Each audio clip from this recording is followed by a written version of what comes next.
జై శ్రీరామ్. అందరికీ నమస్కారం. వెల్కమ్ టు న్యూస్ అఖండ. నేను మీ కస్తూరి శ్రీధర్. మిత్రులారా, మన కాశ్మీర్ కోసం ఊటికి కూడా గెలిచినటువంటి పాకిస్తాను గత 75 సంవత్సరాలుగా నానా తంటాలు పడతానే ఉండాలి. కాశ్మీర్ మాది మాది అంటూ ఒకసారి ఐక్యరాజ్య సమితి దగ్గరికి పోతుంది, మరోసారి అమెరికా దగ్గరకు వెళ్ళి మొరపెట్టుకుంటుంది, ఇంకోసారి చైనాను పట్టుకొని వేలాడుతుంది. కానీ ఇప్పుడు పాకిస్తాన్ ఎవరి దగ్గరికైతే వెళ్ళి కాశ్మీర్ గురించి మొరపెట్టుకుంటా ఉన్నిందో అదే అమెరికా రాయబారి నేరుగా కాశ్మీర్ భారత్లో కీలకమైన భాగం అని చెప్పేసి చెప్పడంతో పాకిస్తాన్కు దిమ్మ తిరిగిపోయింది. అది కూడా ఎవరో చిన్నా చితక అధికారి చెప్పినటువంటి మాట కాదు. మన భారత్లో అమెరికా రాయబారిగా ఉన్నటువంటి సెర్జియో గోర్ నేరుగా జమ్మూ కాశ్మీర్కు పోయి జమ్మూ కాశ్మీర్ భారత్లో ఒక కీలకమైన భాగం అని చెప్పేసి స్పష్టంగా చెప్పినాడు. అంతే, ఈ మాట వినగానే పాకిస్తాన్కు ఎక్కడైతే కాలాల్సిన చోటే కాలిపోయింది. వెంటనే ఇస్లామాబాద్లో ఉన్నటువంటి అమెరికా దౌత్యాధికారిని పిలిపించి సెర్జియో గోర్ ఈ విధంగా ఎట్టా మాట్లాడతాడంటూ పాకిస్తాన్ గట్టిగా నిరసన తెలిపింది. ఇంతకీ అసలు ఏం జరిగింది అయ్యా అంటే, నిన్న ఆగస్టు 19వ తేదీన అమెరికా రాయబారి అయినటువంటి సెర్జియో గోర్ జమ్మూ కాశ్మీర్ పర్యటనకు పోయినాడు. నేరుగా శ్రీనగర్కు పోయి జమ్మూ కాశ్మీర్ ముఖ్యమంత్రి అయినటువంటి ఒమర్ అబ్దుల్లాను కలిసినాడు. ఇక ఆ సమావేశంలో జమ్మూ కాశ్మీర్లో ప్రస్తుతం ఉన్నటువంటి పరిస్థితులు, భద్రత, అలాగే పర్యాటక రంగం గురించి ఇద్దరు మాట్లాడుకున్నారు. ఇక్కడ ఒక విషయాన్ని మాత్రం మనం ఖచ్చితంగా మాట్లాడుకోవాలా. ఆర్టికల్ 370కి ముందు జమ్మూ కాశ్మీర్ ఏ విధంగా ఉండేదో మనం అందరం కూడా కళ్ళారా చూసినాం. మొత్తం అంతా కూడా జిహాదీగాళ్ళు, ఈ తీవ్రవాదులకు సానుభూతి పరులు, వాళ్లకు సపోర్ట్ చేసేవాళ్ళు ఎంతమంది ఉన్నారా, సైనికుల మీద రాళ్ల దాడులు చేయడం, అలాగే లాల్ చౌక్లో పాకిస్తాన్ జెండాలు ఎగరేయడం, ఇదంతా కూడా జరిగినాయి. కనీసం ఎవరికి కూడా ఉపాధి అనేది లే. మొత్తం అంతా కూడా ఈ ఉగ్రవాదులకు సానుభూతి పరులుగా మారిపోయి వాళ్ళు రాలేసేదానికి అంత ఎంతో కూలీలు ఇస్తే ఆ కూలీలు తీసుకొని బతుతా ఉన్నారు. కానీ ఇప్పుడు పరిస్థితి ఎట్లున్నది?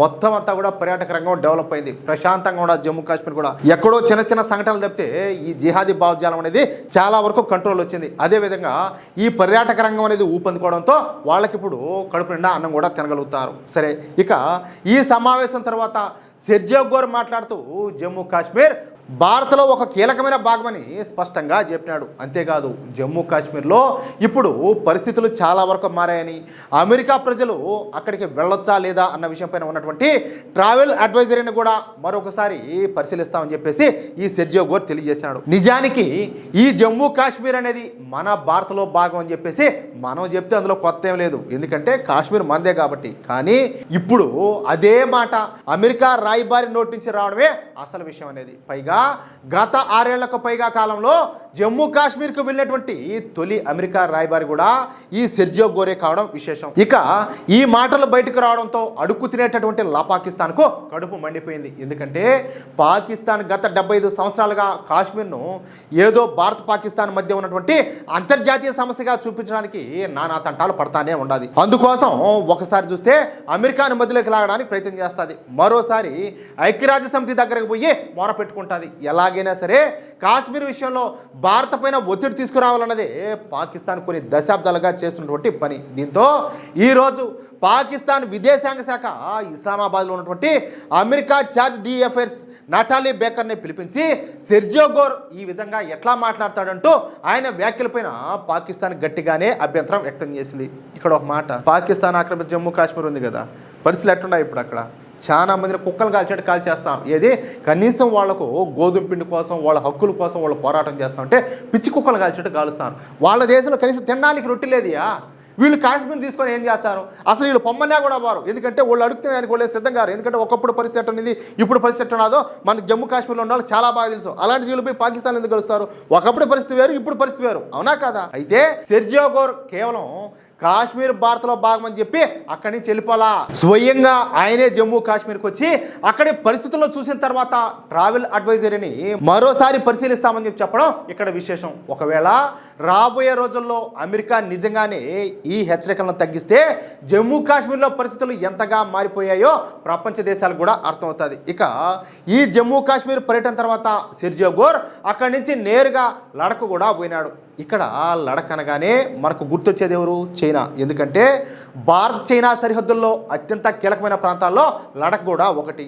2020లో గల్వాన్లో మన భారతీయ సైనికులకు అలాగే చైనా సైనికులకు మధ్య జరిగినటువంటి ఘర్షణ కూడా ఈ ప్రాంతంలోనే జరిగింది. కానీ చైనా చైనాను హెచ్చరించడానికే సెర్జియో గోర్ లడక్ వెళ్ళాడు అనేది మాత్రం ఇప్పుడే చెప్పలేం. ఎందుకంటే అమెరికా నుంచి అలాంటి అధికారిక ప్రకటన ఏది కూడా రాలా. కానీ భారత్ చైనా సరిహద్దుల్లో అత్యంత కీలకమైన లడక్ ప్రాంతానికి అమెరికా రాయబారి వెళ్ళినాడంటే ఈ పర్యటనను చైనా కూడా గమనించకుండా ఉండదు. ఇకపోతే ఈ సెర్జియో గోర్ కాశ్మీర్ను భారత్లో కీలకమైన భాగం అని చెప్పేసి చెప్పినాడు కాబట్టి అమెరికా తన కాశ్మీర్ విధానాన్ని పూర్తిగా మార్చేసిందని అనుకోవడానికి కూడా వీళ్ళే. ఎందుకంటే గతంలో ఇదే కాశ్మీర్ విషయంలో అమెరికా సందర్భాన్ని బట్టి రకరకాలుగా మాట్లాడింది. ఏది గోడ మీద పిల్లిలాగా భారత్ పాకిస్తాన్ రెండు దేశాలు మాట్లాడుకొని సమస్యను పరిష్కరించుకోవాలని చెప్పేసి చెప్పిన సందర్భాలు కూడా చాలానే ఉన్నాయి. అంతేకాదు డొనాల్డ్ ట్రంప్ మొదటిసారి అమెరికా అధ్యక్షుడిగా ఉన్న సమయంలో కూడా కాశ్మీర్ విషయంలో తాను మధ్యవర్తిత్వం చేస్తానని కూడా చెప్పినాడు. వెనక అంత సీన్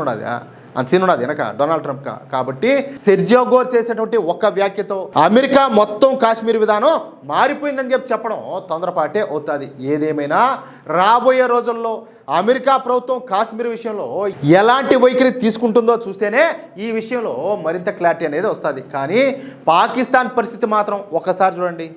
ఏ కాశ్మీర్ను అంతర్జాతీయ సమస్యగా మార్చాలని చెప్పేసి ఇన్నాళ్లుగా నానా తంటాలు పడిందో అదే కాశ్మీర్కు అమెరికా రాయబారి నేరుగా వెళ్ళి జమ్మూ కాశ్మీర్ భారత్లో కీలకమైన భాగం అని చెప్పేసి చెప్పినాడు. ఇక సెర్జియో గోర్ అక్కడితో ఆకుండా లడక్ కూడా వెళ్ళడంతో చైనా కూడా ఈ మొత్తం పర్యటనను ఖచ్చితంగా గమనిస్తానే ఉంటుంది. ఏది ఏమైనప్పటికీ కాశ్మీర్ మాది అంటూ పాకిస్తాన్ ప్రపంచమంతా తిరుగుతున్న ఈ సమయంలో అమెరికా రాయబారి నేరుగా శ్రీనగర్లో నిలబడి జమ్మూ కాశ్మీర్ భారత్లో కీలకమైన భాగం అని చెప్పడం మాత్రం పాకిస్తాన్కు గట్టిగానే తగిలింది. కానీ రాబోయే రోజుల్లో అమెరికా కాశ్మీర్ విషయంలో ఎలా వ్యవహరిస్తుంది, జమ్మూ కాశ్మీర్ పైన ఉన్నటువంటి ట్రావెల్ అడ్వైజర్ను తగ్గిస్తుందా లేదా అనేది చూస్తేనే అసలు విషయం అనేది క్లియర్ అవుతుంది. అది విషయం.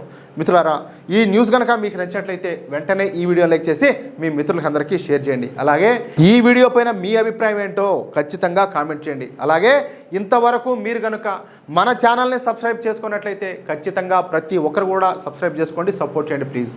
జై శ్రీరామ్, జై హింద్, భారత్ మాతాకి జై.